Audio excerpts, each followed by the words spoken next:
1. My husband and I have just bought a 5-bed house and moved in 2 days ago.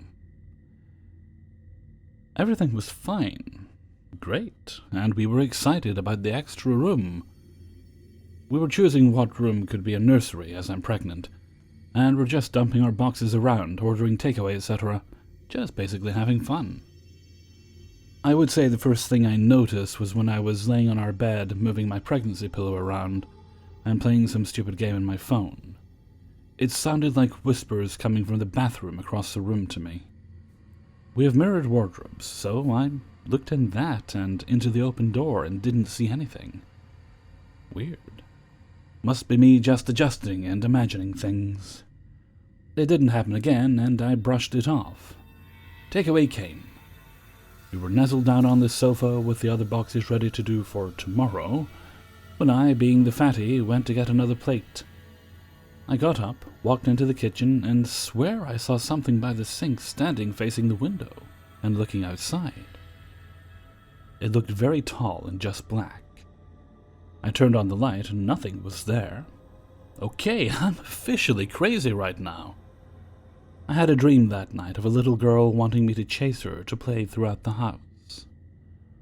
I was thinking this could be our future child, as we don't know what we're having yet. She looked very cute. Dark brown pigtails and small little pink dress. I also thought this could be our child, as it had the same color hair as we do and my husband's green eyes. She stopped outside the nursery room and ran in with a giggle. I opened the door and couldn't find her anywhere. In my dream, something big, black, and I remember it had claws too. Well, it jumped out at me with a screech and I woke up. I woke up feeling like I needed to throw up. In the morning I told my husband the dream and laughed it off like, oh my god, look how crazy this pregnancy is making me in a sort of way. He told me he had a dream of a little girl too. He described her every detail right down to her frilly socks and the shoes she was wearing. He said in his dream he was using the family bathroom, as I was in ours. He walked to come ask me if I needed anything, and he saw her standing in the nursery room just glaring at him. He said he went to ask her who she is, why she's in our house, and where her parents were, and she disappeared.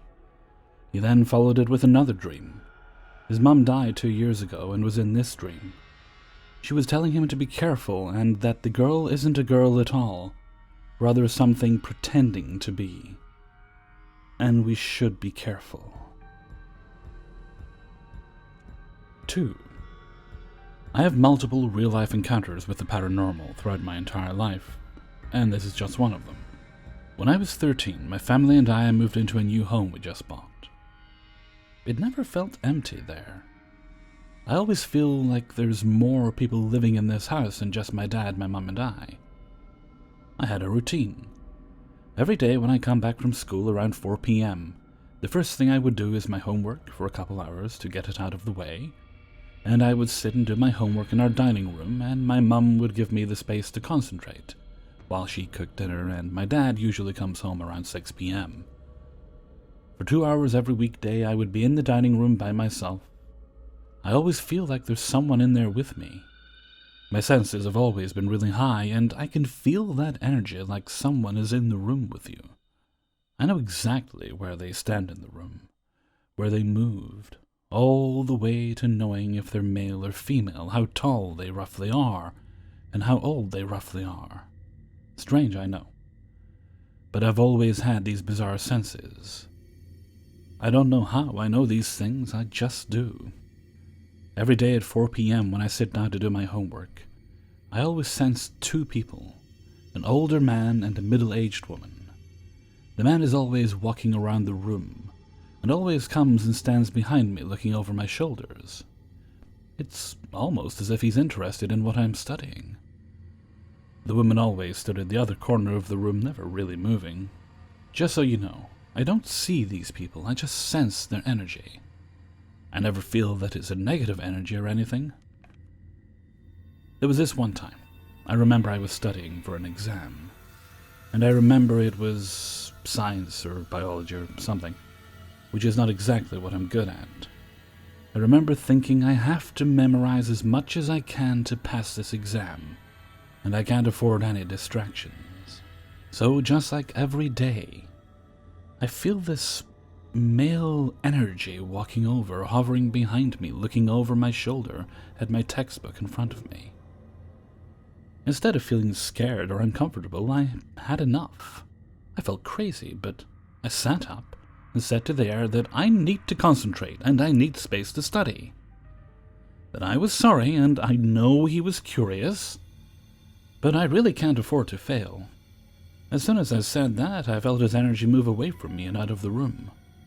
I didn't feel their energy the entire week I was studying for my exams after that. Anyways, fast forward a few months later. There was one night I couldn't go to sleep. It was 1 a.m. and I had to wake up early for school the next day. I got up and went to the toilet, which is connected to my bedroom. As I was sitting on the toilet, I heard a woman's voice from the bottom of the stairs. My room is on the second floor of the house. And she said, "Haven't you gone to bed yet?" I was puzzled. It sounded like my mum, but not exactly. Also, my mum usually goes to bed around 9:30 p.m., and I was sure I said goodnight to her when she went to bed that night. But I thought it was my mum anyway, because who else would be talking, so I replied, "No, Mum, I'll go to bed soon." No reply, so I said, "Mum?" No answer. I finished what I was doing and flushed the toilet, and opened my door to a pitch-black hallway leading down the stairs. There was nobody there. I called for my mum again. There was nothing. I glanced at my parents' bedroom, and the lights were off. My mum is not a sleepwalker or a sleep-talker either. I shivered instantly, not knowing who just spoke to me, and I ran straight into my bedroom. I couldn't sleep for another 2 hours that night. The next morning, I come down the stairs as Mum was making breakfast. I asked her if she talked to me last night around 1 a.m., and she looked at me confused. She said no. I told her what happened, and she thought it was quite spooky, but my dad thought I was dreaming things. I have so many more stories from that house, and this is only a very minor thing that happened there. 3. I've read somewhere this could be a manifestation of being bipolar or schizophrenic. I can sometimes doubt my mind too, but years of friendship is something I wish to not invalidate. If that makes sense without a cringe. I'm gonna have to skip the parts where I accidentally open myself to start experiencing the paranormal and how I managed to rid them off. For what felt so dark and sad back then, I barely remember where the deep anxiety came from for an 8-year-old. From what I remember, the 8-year-old me started being lonely when we moved into a new house and I got to a new school. I swear I can say bullies do exist in real life. They made me hate the world all through those years. I was used to feeling like the most adorable little girl in school. I was my parents' princess out of 2 brothers. Things started to turn upside down after moving, and that's also when my baby sister was born. For some reason, the 8-year-old me felt unattended, disregarded, unloved, and rejected overall. I escaped the world by shutting myself in my room.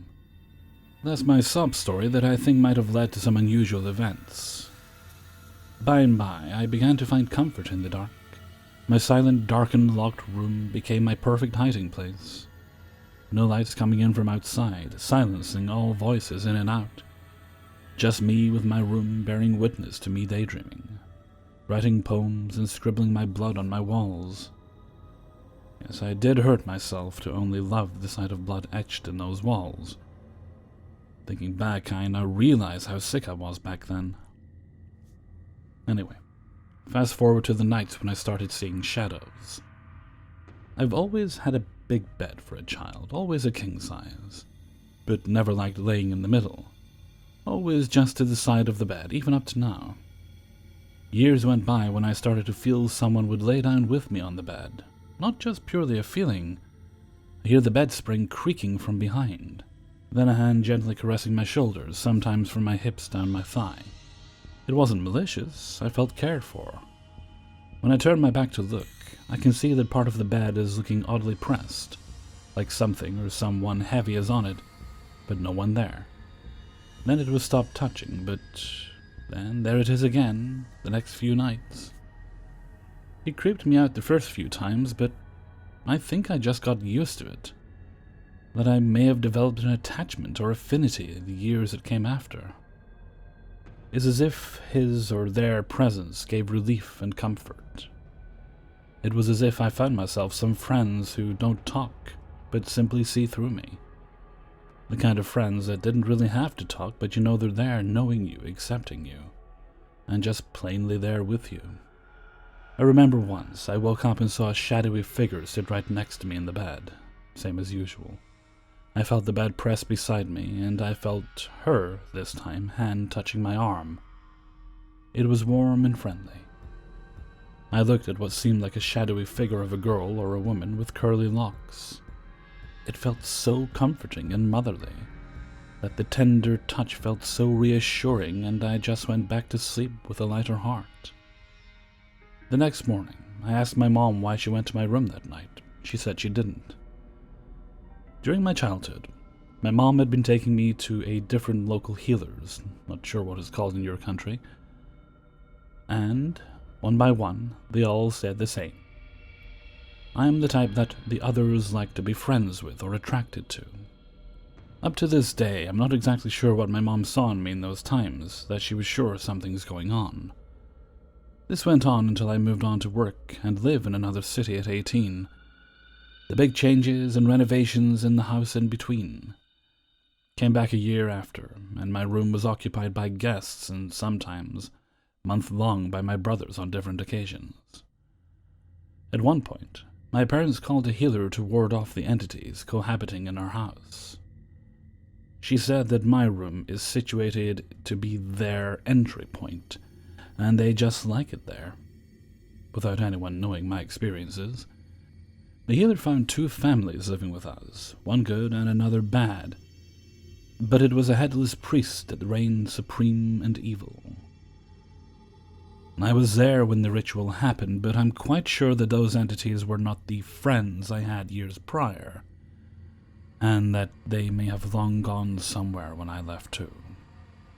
I don't have a logical explanation, but I haven't felt them since I left and started living somewhere else. I literally tried to look up some close friends that might have passed, but all are alive and well, who and whatever those entities are, good or bad. I'm still glad they were there when I was at my darkest and saddest times, when it felt I had no one.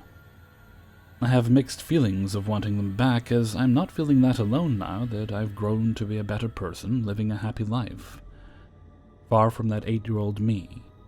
The only thing stopping me from wishing them back in my life is that I have my own 7-year-old now. And I'm not sure if they're the kind of spirits I'd want my boy to be with, unless they continue to be the good guardians they were to me. Perhaps. I still remember and will never forget them, though. 4. My workplace has a ghost. We affectionately call him Boo. My personal experiences with Boo. I will keep all places unnamed, as I currently still work at this location. I love my job and I intend to keep it.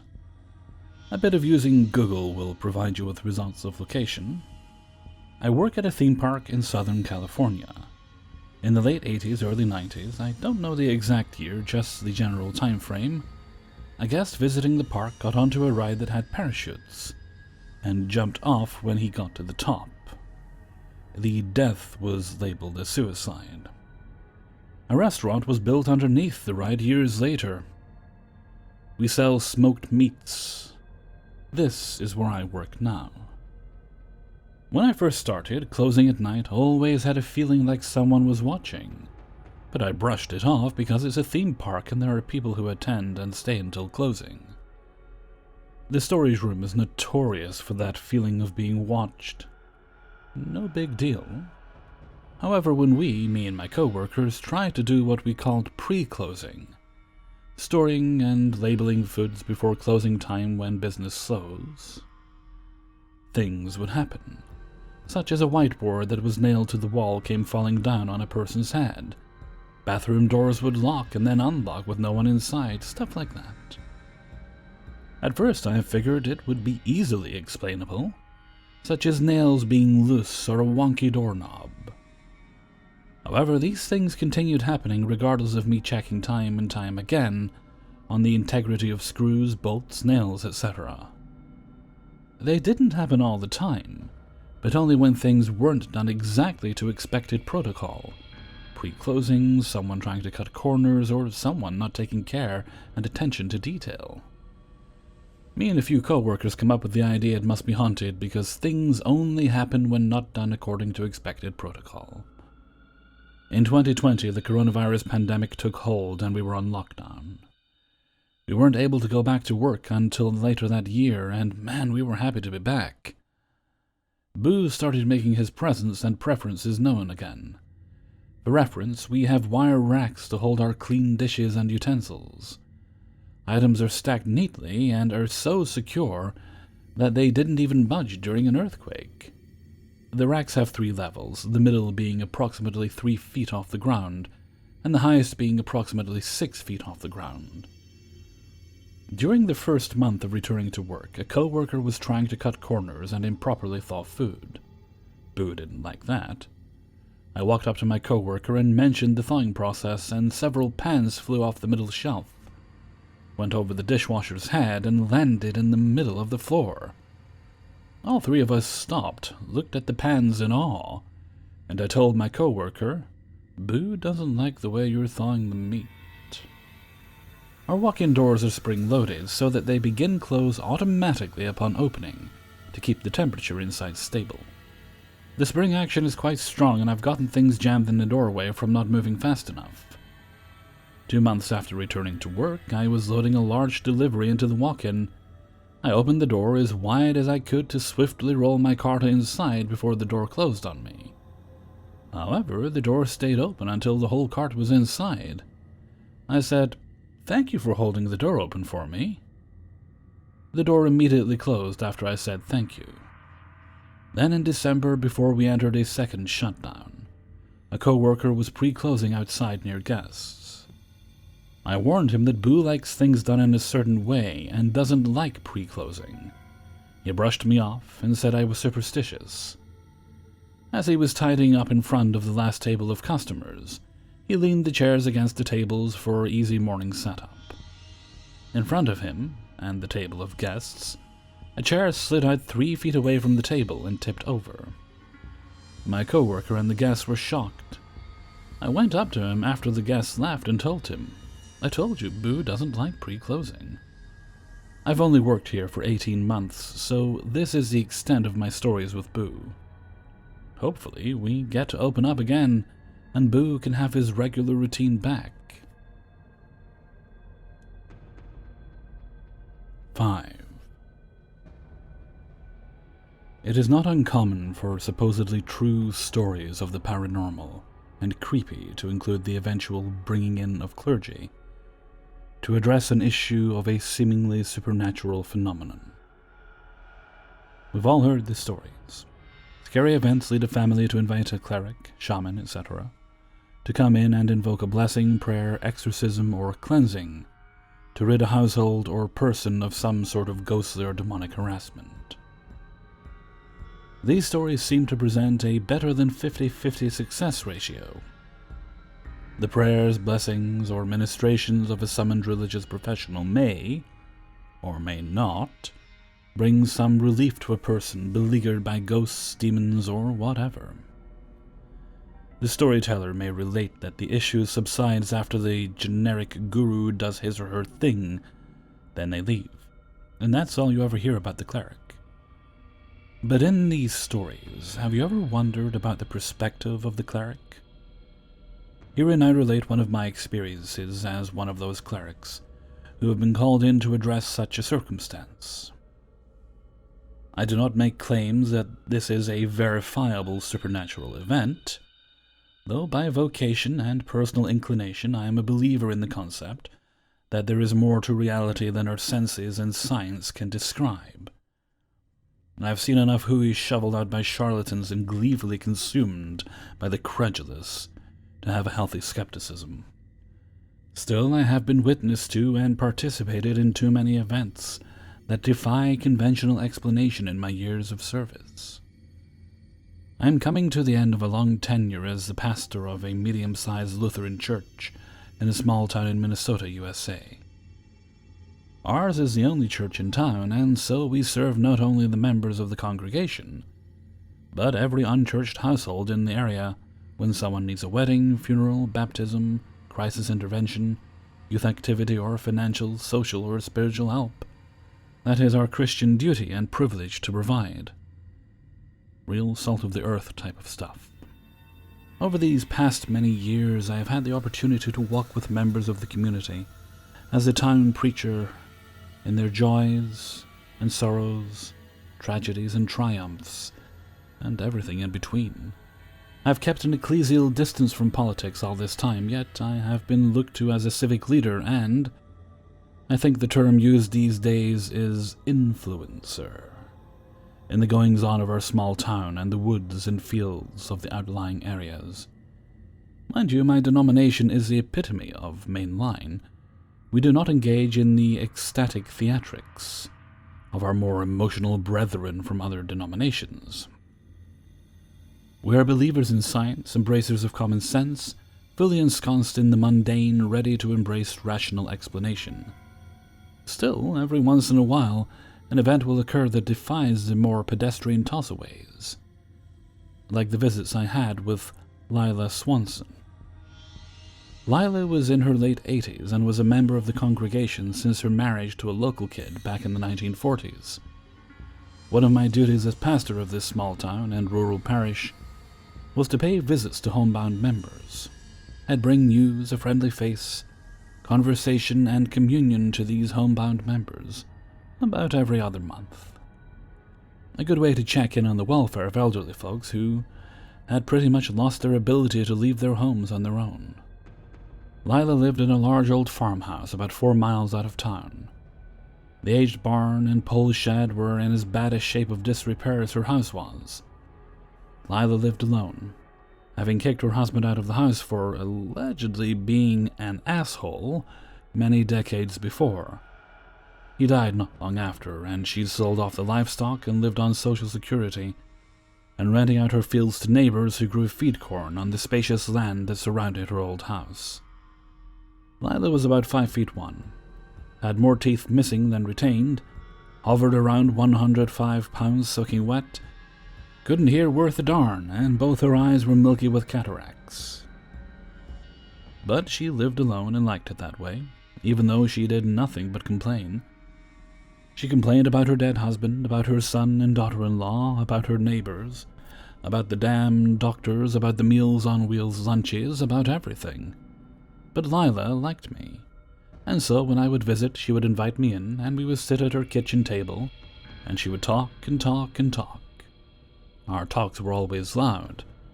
Lila was very hard of hearing, and so I had to shout just about everything I said to her, and repeat just about every other thing I said to her, and she shouted everything in return. Now her house was a piece of work, large brick, ornate interior, molding and trim.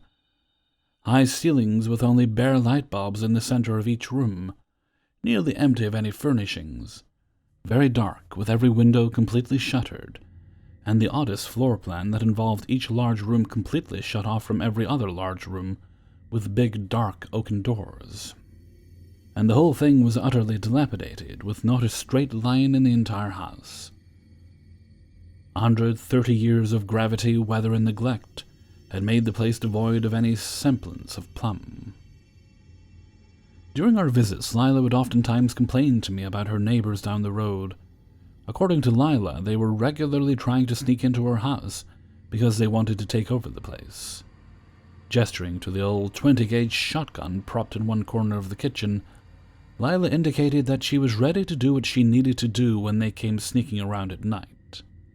I found this a bit alarming, since the gun probably weighed half her body weight, and I imagined its kick would have caused nearly as much damage to Lila as the bird shot would do to whomever was on the other end of the barrel. "You mean you confront people with that thing?" I asked, rather incredulous. "Well, what am I supposed to do?" Lila snapped back. "They keep breaking in, rummaging around in the basement." "You've actually been broken into. Didn't you call the sheriff? Them deputies ain't worth nothing. They won't even come out anymore, so I stopped calling. Well, I pressed. You've had the sheriff's department out here. Lila, fidgeting with an old twisted Kleenex, wiped some spittle from the corner of her mouth and shook her head. Pastor, they don't believe me. All they do is walk around and say they don't see nothing. They take so long to get out here that they're gone by the time they get here. Useless. You mean a deputy has come out and looked around and didn't see anything worth concern? What did they do? Where did they look?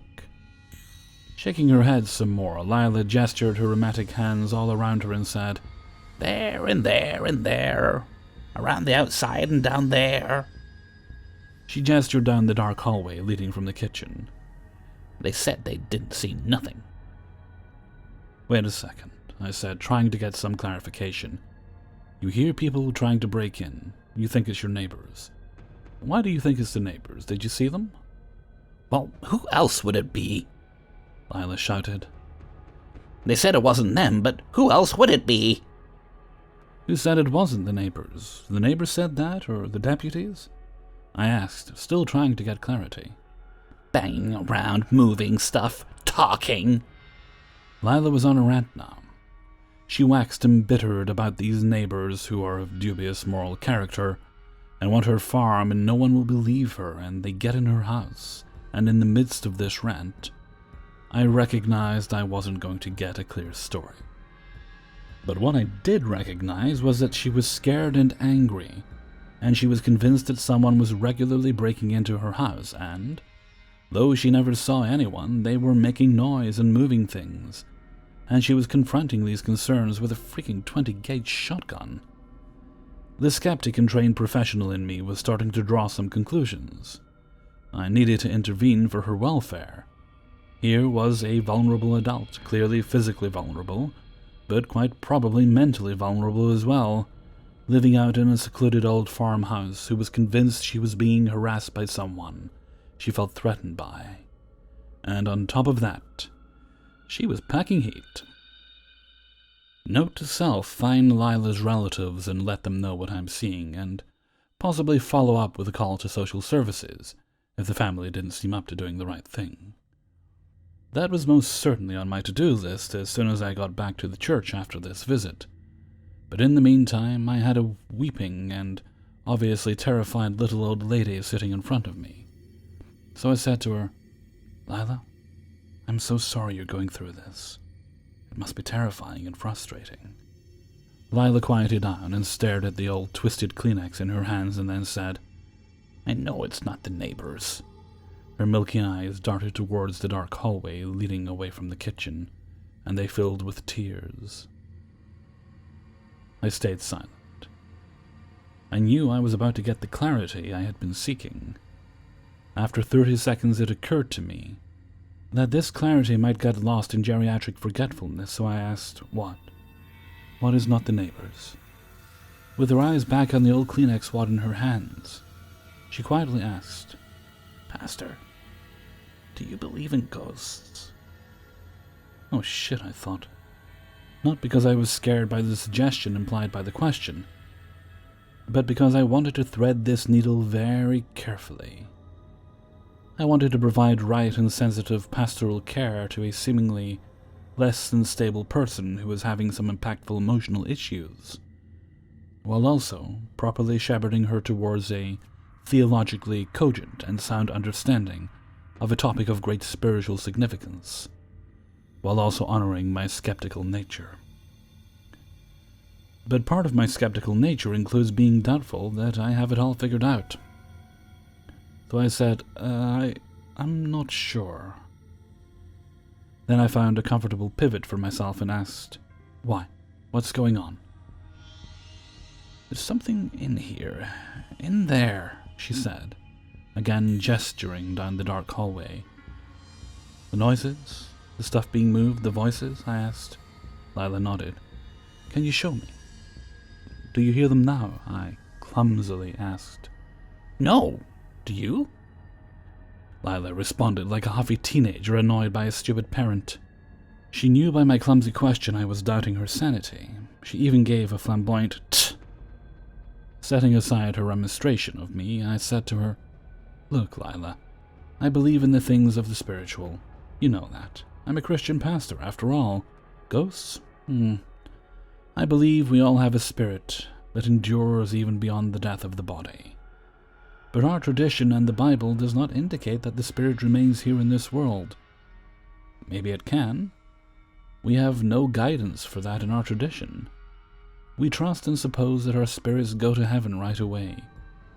But we do have plenty of guidance about other spiritual beings. Not humans, but angels and demons. That they do have a presence in this world, so..."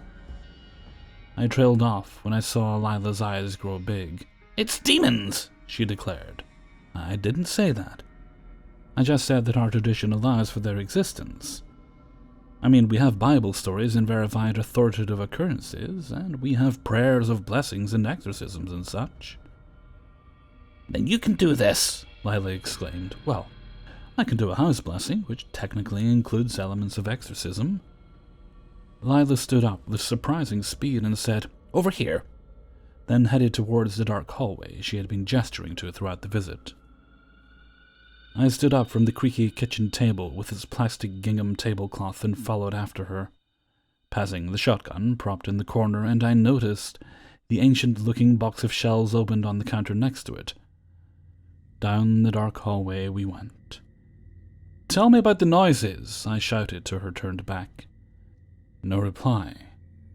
So I just kept following her down the dark hallway, which had several doors leading off either side, all ensconced in dark wood framing, and halfway down a very steep stairway opened up on the right side. I could see from the bottom that it had at least 2 visible turns in it. These old farmhouses were quite uniquely laid out, and militantly predated the open floor plan that has become more fashionable in subsequent generations.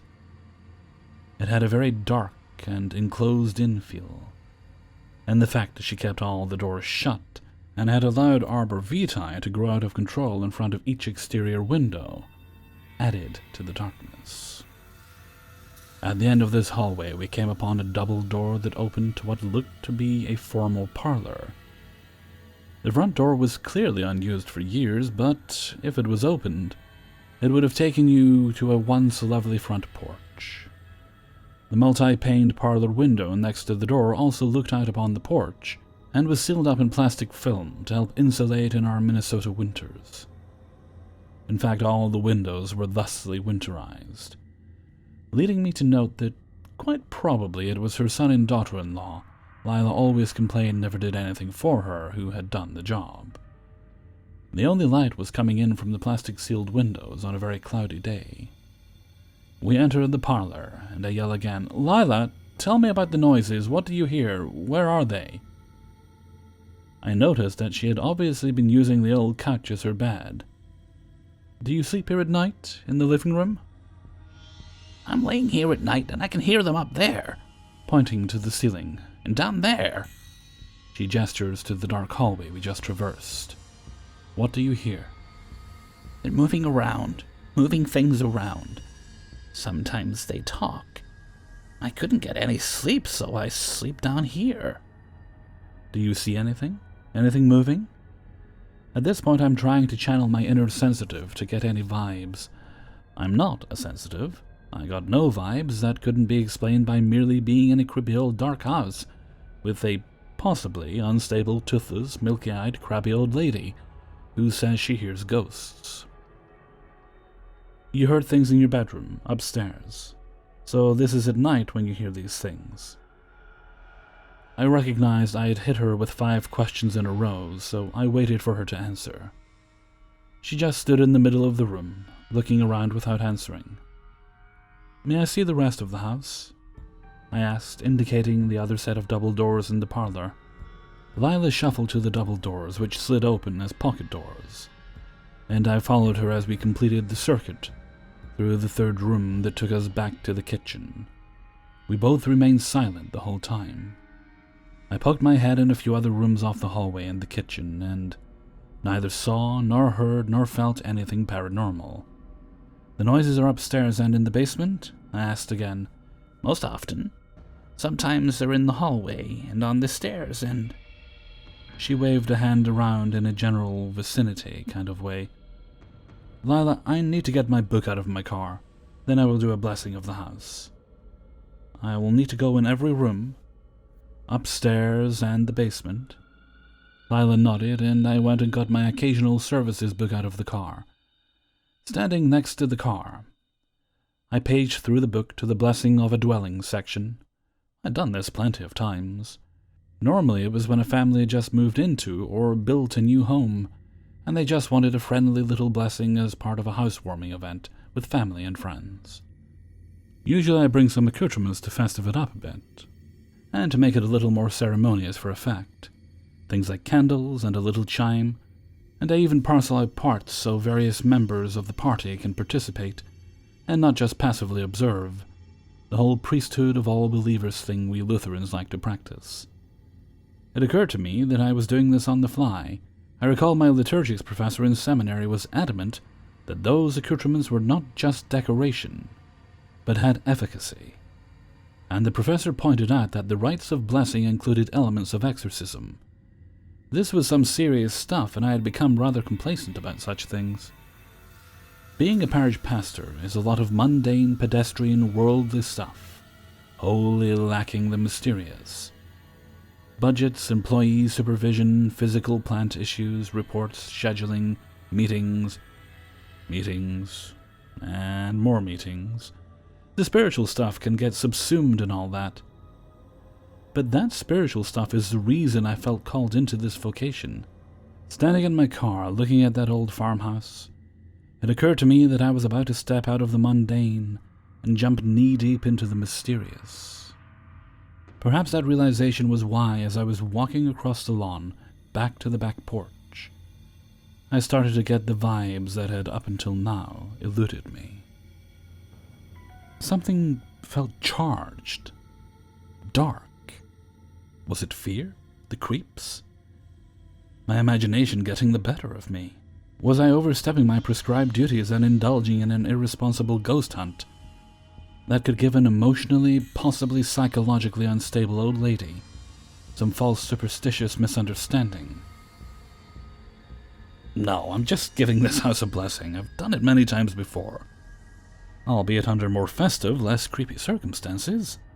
I hadn't brought all the accoutrements for a blessing, and it entered my mind that I was going into a fight without all my ammo.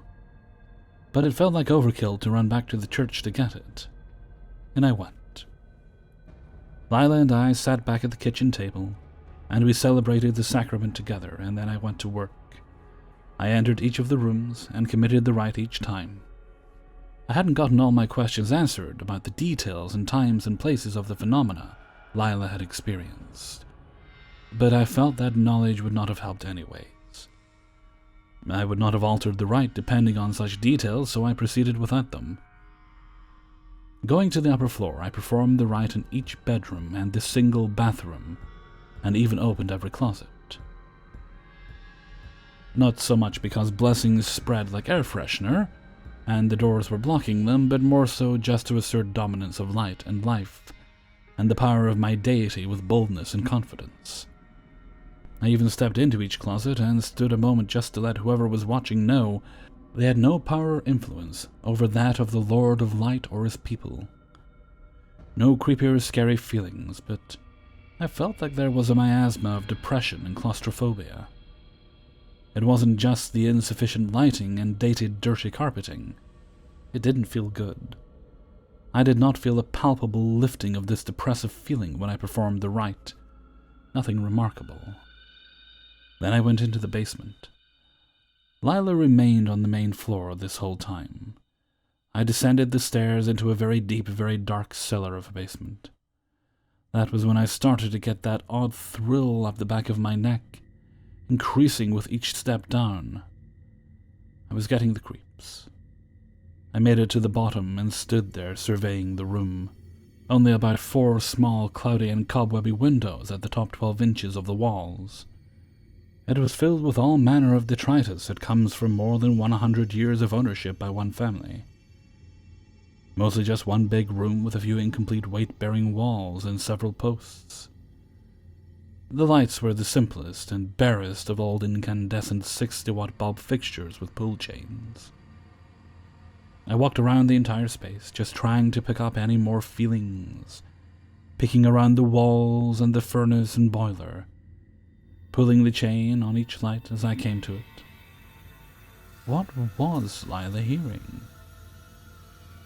Moving around, stuff being moved, voices. She hadn't given me any more details than that. I hadn't gotten any clear signals of a supernatural kind on the upper floor. Down here in this cellar, I definitely had that depressive and claustrophobic feeling again. But I also had the creeps in a big way, so I tried it. Is there anyone here? And I listened. Nothing except that creepy thrill up the back of my neck went to full 11. It felt like someone was standing exactly behind me. I stood there a full 5 seconds weighing my options. Do a quick turn, do a calm, slow turn, stand frozen, dash for the stairs. In some ways, I knew my comportment mattered to the task at hand. I was here to, pardon the expression, kick ass for the Lord. How do I best convey that? Whatever it is, it's not the boss of me. That I am here to give the orders, and that the orders are that it was not allowed to be there, and it will now leave. You can have a lot of thoughts run through your head in 5 seconds when your adrenaline is on max. I opted for the slow turn, the slow, confident turn. The kind of turn Bruce Wayne gives when Alfred approaches to tell him there's a gentleman in the foyer, asking to see the master of Wayne Manor. As I turned, I 50% expected to actually see someone standing there. The feeling was so palpable, but no one was. I squinted into the darkness to be sure. The bare light bulbs made very sharp shadows. If you can hear me, then listen to this. And I performed the rite of blessing and exorcism as if I was reading a suspect his rights.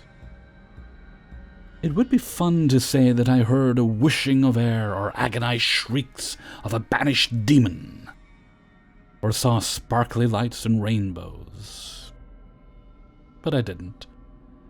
The creepy back of the neck feeling went away as I performed the rite. I turned off all the bulbs and stood at the base of the stairs with my back to the darkness for a minute, just to try to get a feel, and I felt nothing, as it should be. I checked on Lila the next day, and she had no noises to report. And then I'd return to her farm about once every month or so until she died a couple years later. The blessing seemed to have worked to her grumpy satisfaction. The house sits empty to this day. I think her beleaguered son and daughter-in-law keep it from freezing up, but that's about it. And now, when I drive by, I always wonder what was really going on there.